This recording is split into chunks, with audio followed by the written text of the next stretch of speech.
रेवाड़ी नगर परिषद और धारवेड़ा नगर पालिका के चेयरमैन और वार्ड पार्षदों के चुनाव के बीच जहां उम्मीदवार प्रचार में जुटे हुए हैं, वहीं मुख्यमंत्री मनोहर लाल ने रेवाड़ी और धारवेड़ा में चुनावी जनसभाओं को संबोधित किया। उन्होंने देर शाम पत्रकार वार्ता को भी संबोधित किया। उन्होंने इस पत्रकार वार्ता में क्या कहा, आप भी सुनिए सीधे उनकी जुबानी। देखते रहिए हेलो न्यूज वर्ल्ड। अगर एमएसपी से ऊपर किसान को कहीं भी बेचने का अवसर मिलता है तो किसान को उसकी छूट दी गई है। पहले आप लोगों की जानकारी के लिए ये छूट किसान को नहीं होती थी।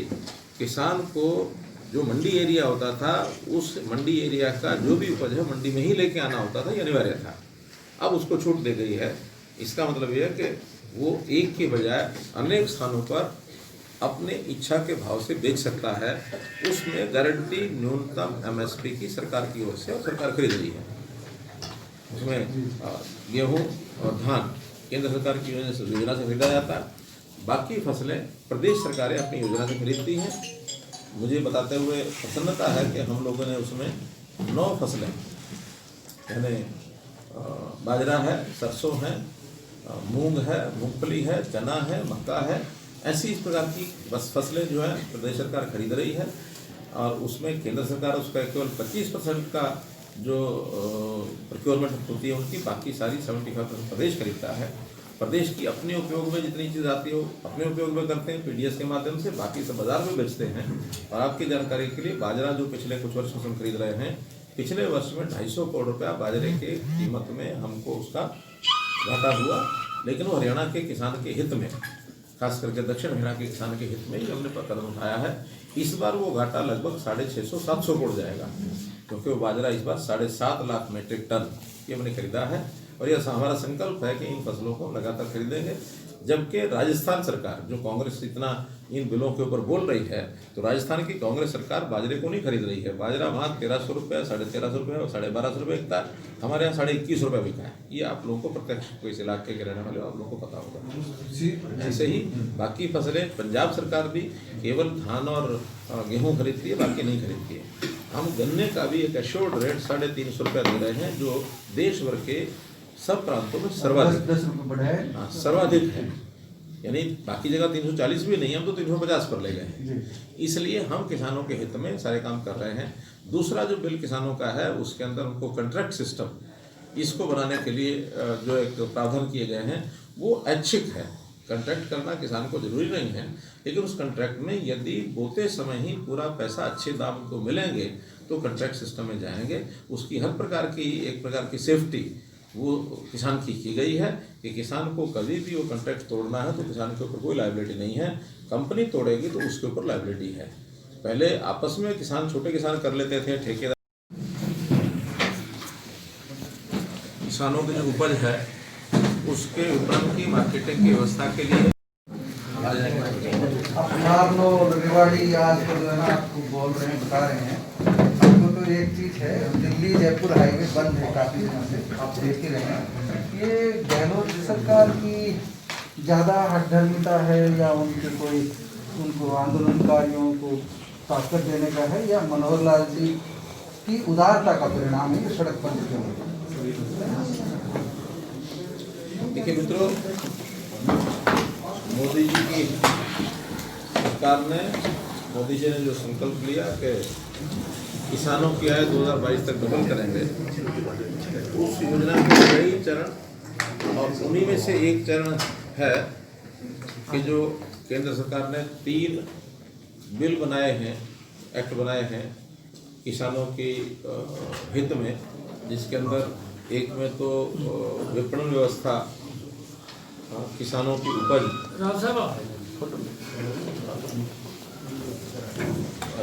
एतराज़ हैं, उनके ऑब्जेक्शंस हैं, उनकी भ्रांतियाँ हैं, उसको दूर करेंगे। इसके लिए मैंने कृषि मंत्री से भी 2-3 बार बातचीत की है, मिनिस्टर से, अपने अमित शाह जी से भी बात की है। कल मेरी टेलीफोन से राजनाथ सिंह जी डिफेंस मिनिस्टर, उनसे भी बात हुई है, पीयूष गोयल से भी बातचीत हुई है। तो सब तो हमारी सूचना सही थी, सही नहीं है। मीडिया में आता है सारा। केवल राजनाथ सिंह जी का, क्योंकि कल वो बाहर गए हुए थे, हैदराबाद थे, मेरे रात तक उनसे मिलना संभव हो नहीं पाया था। तो आज नहीं, रात को ही 9:30 बजे मेरी उनकी लिमिट टेलीफोन बात हुई है। इसलिए उनसे बातचीत करने के बाद विषय यही रखा है कि एक बार मिल बैठे, और हमने उनको बताया है जिन लोगों से हमारी बात हुई है, उस 40 लोग के ग्रुप में कुछ लोग ऐसे हैं जिनसे हमारी बात हुई है, उसके लिए तैयार हैं। लेकिन वो एक प्रकार के 40 लोगों का कोई एक लीडर ना होने के कारण से थोड़ी कठिनाई आ रही है। कुछ लोग कुछ मान रहे हैं, कुछ लोग कुछ मान रहे हैं, तो उनमें से एक सामूहिक नेतृत्व उनका अगर बन जाता तो जल्दी मामला हल हो सकता है। सर, चौधरी वीरेंद्र सिंह जी भी कह रहे हैं किसानों को विश्वास नहीं है सरकार के ऊपर, तो अपने लोग आपके लोग कह रहे हैं। चौधरी वीरेंद्र सिंह ने बिल्कुल ये कहा। चौधरी वीरेंद्र सिंह जी की आप लोग गाइड सुनो, आपके पास ना हो तो यूट्यूब पर मैं आपको बताता हूँ, सुन लें। उन्होंने ये कहा कि किसानों की जो भ्रांतियाँ हैं उसको दूर करने के लिए रास्ता बनाना चाहिए, खोलना चाहिए। वो भी कह रहा हूँ, हमारा सबका मत है। और चौधरी वीरेंद्र सिंह जी भी हमारे नेताओं से बराबर संपर्क में हैं। कल वो भी नरेंद्र तोमर जी को कल दिन में मिलकर के आए हैं, वही सारी बातें जो हम कह रहे हैं वो उन्होंने कही हैं। तो केवल कुछ लोग उसको उस ढंग से प्रोजेक्ट कर देते हैं। उसमें हमारी मीडिया के भी कुछ मित्र हैं, जैसे उन्होंने अखबार वालों ने लिखा है यानी कि भाई वो भी बागी हो गए हैं, वो भी ऐसा हो गया वैसा हो गया, जबकि हमारे लोगों से बातचीत चल रही उनकी। और जितने भी नेता हैं अगर बीच में मिलते हैं, कोई मध्यस्थता करने की बात आती है, इसका अर्थ ये नहीं है कि भाई उनको इन 3 बिलों के बारे में पता नहीं है या नरेंद्र मोदी जी के विचार के बारे में पता नहीं है। लेकिन चूँकि एक समस्या आई है, उसको खत्म करने के लिए कोई भी आदमी बातचीत करेगा, मध्यस्थता करेगा, तो उसको इस बात का श्रेय जाता है। नेगोशिएशन करेगा तो कुछ। सर, क्या एमएसपी गारंटी कानून कुछ देने का प्रावधान है? एमएसपी की गारंटी का कानून 1967 से लेकर आज तक नहीं था, और इसकी बहुत एक ऐसी इम्प्लीकेशंस हैं, इसकी समस्याएं बढ़ सकती हैं। जब हमने पहले भी तो आखिर एमएसपी पर ले ही रहे हैं, और एमएसपी पर लेना सरकार की मजबूरी भी है। क्या मजबूरी है कि हम आखिर इतनी बड़ी आबादी 100 करोड़ से ऊपर लोगों को पीडीएस का लाभ मिलता है। एक 10-20 करोड़ ऐसे होंगे जो इसका लाभ नहीं उठाते हैं। 100 करोड़ से लोगों को ऊपर जो 1 रुपया किलो, 2 रुपया किलो, 3 रुपया किलो अन्न दिया जाता है, दालें दी जाती हैं, कहीं कहीं सरसों का तेल दिया जाता है, कहीं कहीं चीनी दी जाती है। तो ये सारी चीज़ें सरकार प्रिक्योर करती है। सरकार को प्रिक्योर बिना काम ही नहीं चल सकता। तो जितना ये आवश्यकता है खाद्यान्न की, उतनी प्रोक्योरमेंट तो सरकार की मजबूरी है, करेगी। क्या पीडीएस खत्म हो सकता है इस देश में? राइट टू फूड में हर किसी को अन्न देना, हर किसी को भूखा ना कोई सोए, ये तो कानून है ना। तो इस कानून के कारण से सरकार की आवश्यकता है। सर बीजेपी आत्मनिर्भर बन जाएंगे तो सर नहीं पड़ेगी पीडीएस की जरूरत? नहीं, प्रश्न ये है कि पीडीएस की जरूरत तो आखिर कंपैरेटिव है। आत्मनिर्भर होने में भी सब लोग एक जैसे थोड़ी हो रहे हैं। आत्मनिर्भर भारत बनना माने हर आदमी एक जैसा हो जाएगा, ऐसा नहीं। अंतर तो फिर भी रहेगा। 5 उंगलियां हैं, तो उसमें ज़्यादा वो जो बीपीएल का लेवल है, उस लेवल का थोड़ा अप हो जाएगा। वो लोग तो रहने ही वाले हैं जिनको आवश्यकता है। अगर गरीब आगे बढ़ेगा तो कहीं ना कहीं फिर भी वो कोई ना कोई गरीबों की संख्या में आएगा, और उनको अन्न देना, खाद्यान्न देना, ये सरकार की जिम्मेदारी है। ये भविष्यवक्ता आपके साथ बैठे हैं प्रोफेसर रामविलास जी और महेश जी, आप रेवाड़ी में देख रहे हैं कांग्रेस मैदान में आने से पहले मैदान छोड़ दी। पहले उन्होंने कहा था हम सिंबल पर लड़ेंगे। आज हम 31 वार्ड लड़ रहे हैं। जो कमल का फूल मुख्यमंत्री जी ने करनाल में खिलाया, जो नरेंद्र भाई मोदी ने वाराणसी में खिलाया, जो राव इंद्रजीत सिंह ने गुड़गांव लोकसभा में खिलाया, वही हमने वार्ड में हर जगह दिया है। वही पूनम के पास है, वही पूनम सतीजा के पास है, सबके पास। आपने वादे भी केंद्र और राज्य सरकार जैसे करनी है, उनको सीएम साहब के ऊपर तो वजन डाले, कैसे पूरे होंगे आपके संकल्प पत्र में? नगर निगम की जो टीम, नगर परिषद की जो टीम है, जब वो चुन के आएगी तो निश्चित रूप से उनके पास एक ब्लूप्रिंट है उनको पूरा करने का, क्योंकि उसमें उनके नगर निगम की मांग पूरी कर दो। जो मांगेंगे तो तभी होगा ना। पहले वो अपना बजट बनाएंगे, अपना विषय रखेंगे। उनके पास अपना बजट भी है, उनके पास अपनी आमदन भी है। स्टेट फाइनेंस कमीशन का भी पैसा आता है, सेंट्रल फाइनेंस कमीशन का भी पैसा आता है। अब हमने रेवेन्यू में भी सीधा इनको 1% देना शुरू किया है। 1% उन नगर पालिकाओं को जिनकी इनकम कम है उनके पास रहेगा। तो बहुत से रिसोर्सेज हैं।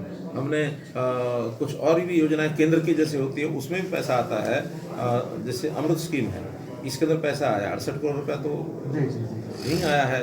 क्या आपके रेवाड़ी में काम हुआ है सर? रेवाड़ी तो आखिर 18 शहरों में वो पैसा आया। पैसे की कहीं कोई कमी नहीं है, केवल योजना बनाने वाली टीम अच्छी चाहिए।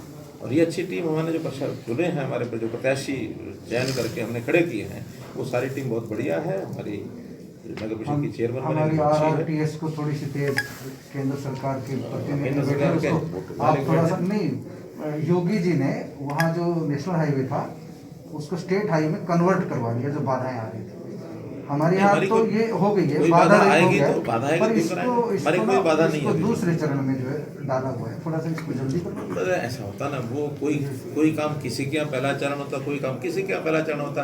हमारी RRTS की एक बड़ी उपलब्धि क्या हुई है कि वो पहले जो पानीपत तक की थी वो करनाल तक हो गई है, इसलिए बाकी जो सारा हमारा ये भी राजस्थान वाला शाहजहाँपुर वाला कहाँ तक है, शाहजहाँपुर नीमराला बहरोड का एक स्टेशन बनाया है SNB के नाम, वहाँ तक भी है।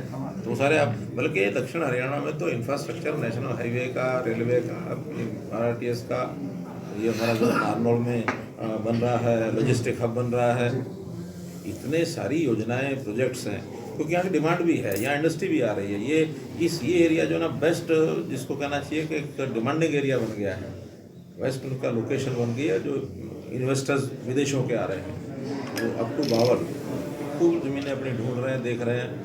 इंडस्ट्रियल की बेल्ट जो है वो जमीनें कम पड़ रही दूर हटके बहुत ज़मीनें बिकेंगी, ऐसा क्या। सर, एक मांग रखी गई थी कि नगर परिषद और जो जिला परिषद है उनको कुछ अधिकार देने की राजस्थान की तरफ से, आज हम आगे बढ़ रहे कुछ उस पे हम हैं, सोचेंगे, आगे बढ़ रहे हैं। स्थानीय नगर निकाय के अंदर हमने एक व्यवस्थाएं, बल्कि हमने इंटर डिस्ट्रिक्ट काउंसिल बनाई है।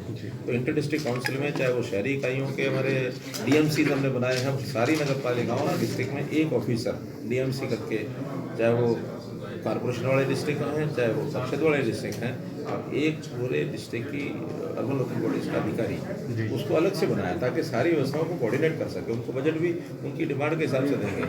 गांव में CO जिला परिषद को पूरी पंचायती राज सिस्टम का उसका इंचार्ज बनाया, बल्कि वहाँ तो हमने जो जिला परिषद के जो चेयरमैन हैं उसकी लिखने के लिए ECR लिखने के लिए उनको अधिकार दिया। कॉर्पोरेशन एरिया में कॉर्पोरेशन को मेयर को दिया, अभी इसमें नगर परिषद में नहीं दिया, मेयर को सलाह ली जाएगी, दिया नहीं है, दे दो पूरा। चलो फिर भी काफी कुछ है कि पहला शुरू में आदत डालेंगे ठीक सलाह देने की, फिर ठीक लिखने की आदत पड़ जाएगी।